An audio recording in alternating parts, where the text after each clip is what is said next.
trippy, trippy. You love that me so trippy, trippy, trippy. You love that me so trippy, trippy.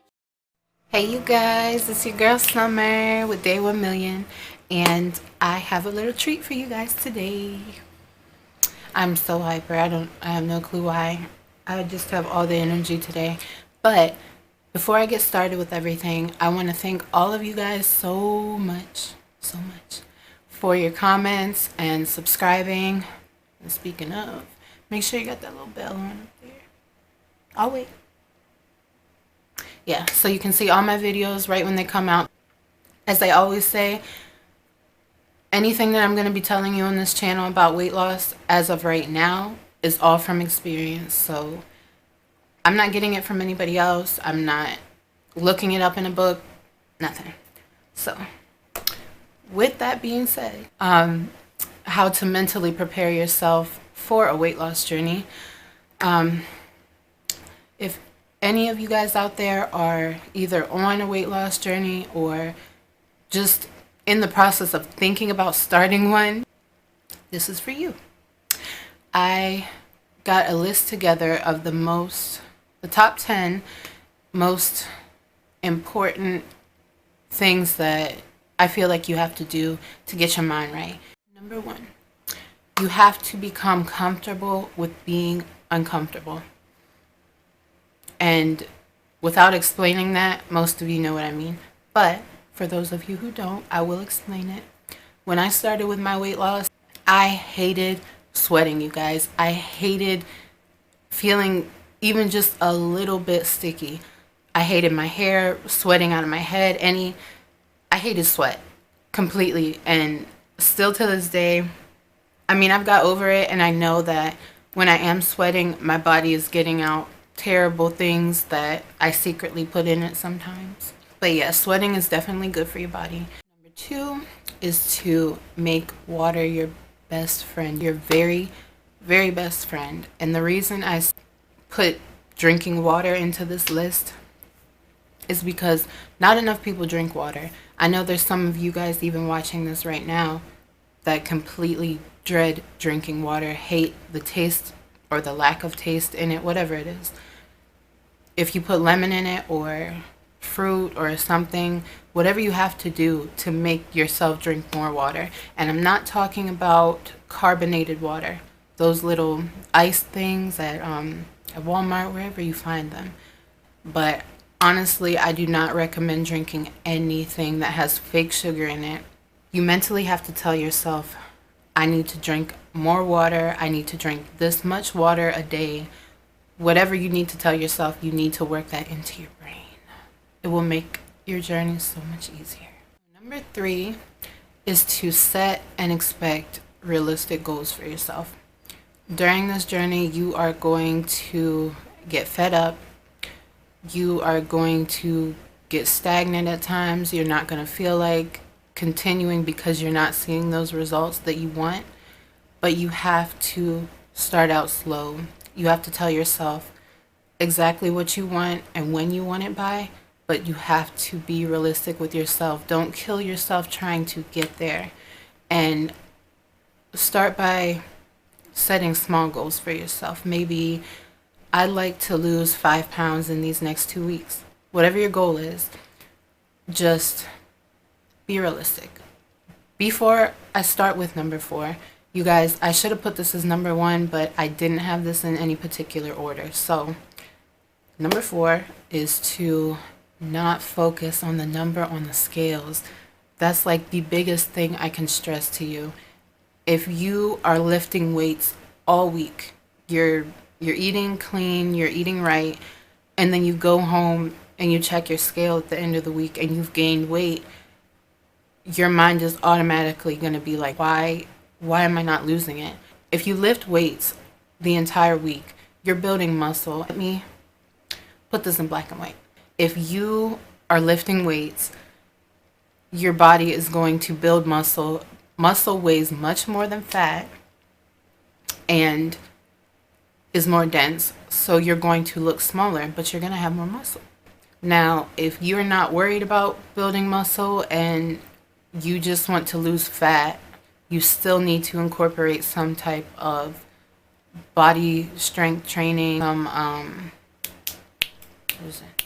Machinery, whatever. You have to incorporate some type of pushing and pulling and get your muscles going, because cardio alone, you'll lose the fat, but one, you'll gain it back much quicker. And also when you are lifting weights, you can tone yourself up. But yeah, that is the most important thing. Do not focus on that number on the scale. Are you guys tired of hearing my voice yet? I am. Every time I edit a video and I hear myself, I'm like, ugh.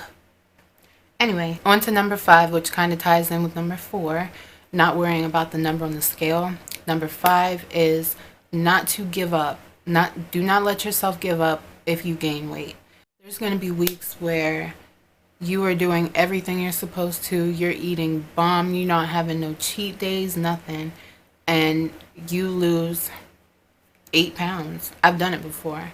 And just by eating clean, staying detox, staying cleansed, everything, and doing cardio, workouts, everything. I'm on track. I'm doing good. I'm losing weight. The next week, I weigh in and I've gained 3 of those pounds back. Automatically, before, I would get so discouraged. I'd be like, I can't do this. I give up. And I know so many of you guys who have ever tried going into weight loss, this has happened to you. And it's made you give up. And if I gave up every single time along my journey that I gained weight, I would still be back in the 300s somewhere. So don't get discouraged when you gain weight. Like I said, it might be muscle. If it's not, just get yourself back on track next week and stay consistent. Number 6 is to understand there is going to be temptation all around you, especially if you are around my age, younger. You are going to be up against your friends, alcohol, wanting to lay in the bed and sleep the entire day because it's just your sad teenage life and you need sleep. But do not let temptation reel you in, because if I gave in every time that I went out to eat with friends and they tell me to try something and I end up eating pizza or whatever, I wouldn't have lost any weight, because in the beginning I would go out to eat with my friends all the time, and knowing that I'm on a weight loss journey or I'm trying to lose weight, they'll order whatever they want. Of course, I can't be mad at that. But inside, I'm like, wow, that looks good. I kind of want to eat that too. No, stick to your guns. And stick to your guns and stay on track with yourself. You will be happier when you leave. Even if you didn't get to eat that pizza, you'll be happy that you didn't eat that pizza later, especially when you have to hit the treadmill. Number 7 is to realize and accept that everyone is not going to understand why you're on this journey, and everyone is not going to support you. You cannot go into this journey thinking that everybody is going to be behind you. And even if they tell you they are, you might see along the way that they're really not. They're not happy with you changing. They're not happy with what you can't do with them anymore, what you can't do for them. You're just going to see a lot of change around you. So if you do not feel that you have support, one, make sure you're on my Facebook group. It's somewhere. It's linked everywhere. You have to have support from somebody. You have to continue to keep motivated. And Day 1 Million has become so, like, I don't even have to keep you guys motivated anymore. All of you guys are keeping each other motivated, and me. So don't ever think I forgot. I'm there. But yes. Number 8 is to make sure that you reward yourself for doing good. I'm not saying dog gets a bone all the time, but if you know that you've been working hard, you are slowly starting to see what you want to, don't think this is going to be the rest of your life. You have to be this strict on yourself. You have to have your cheat days, but don't be so hard on yourself that you feel constricted, you feel depressed, that you've made such a change in your life that you don't enjoy anything anymore. You have to reward yourself by what do you like besides food? Think about something that you know will make you happy. Work towards it.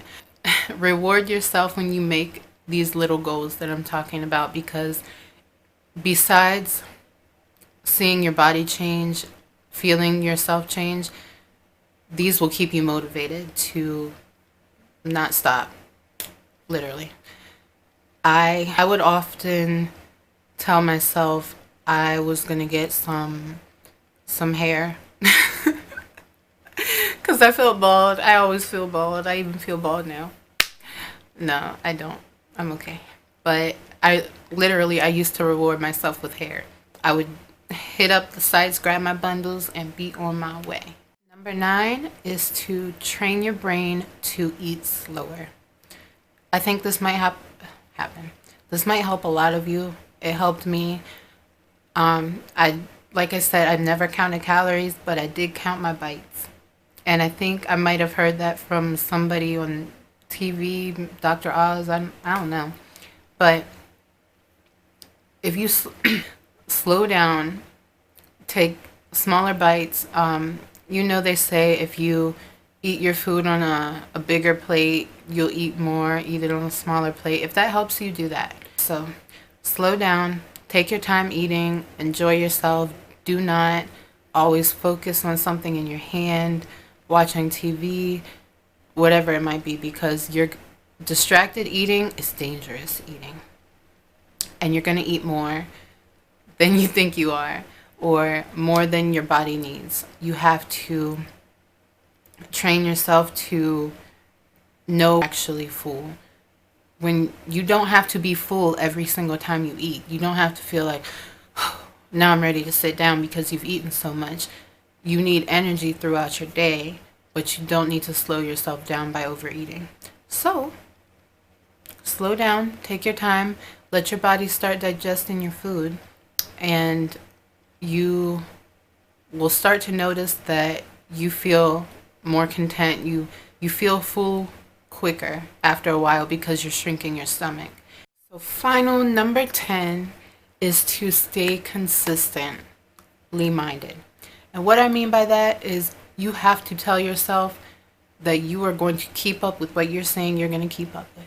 If you have a gym routine, you have a meal plan set, and you believe that it's helping you, or you're seeing that it's helping you, keep up with that. Don't switch up the routine out of nowhere. Don't stop and say, okay, I'll get back on it later. You might not end up getting back on it at all. You don't know. So stay consistent, keep your goals in mind, and if you have to do it, remind yourself what your goals are every single day when you wake up. Record yourself and watch the video of you saying what your goals are every day. That might not help everybody, but it helped me. So yeah, with that being said, I hope at least one of these kind of grabbed you by your soul. These things definitely did help me. What the most? Like I said, focusing on the number on the scale is the biggest one to me, because it is so easy to get discouraged when you see the number either go up or it's not going down quick enough, and it's just, it feels like you're deteriorating when you see the number keep going up. So There's a duck outside my window. Again. He comes every day. So yeah, you guys give me exact ideas of what you want to see in my next video, my next videos. I'm going to be doing a what I eat in a day video pretty soon, so you guys can see what I was eating when I started. Make sure to like, comment, and subscribe, or dislike, whatever. I don't care. You don't like me, we ain't got to like each other, but you ain't going to fight me. So, With that being said, I love you guys, and I will see you in my next video. Power go, turtle on that booty. Open, yeah. Soaking wet. Ocean, yeah.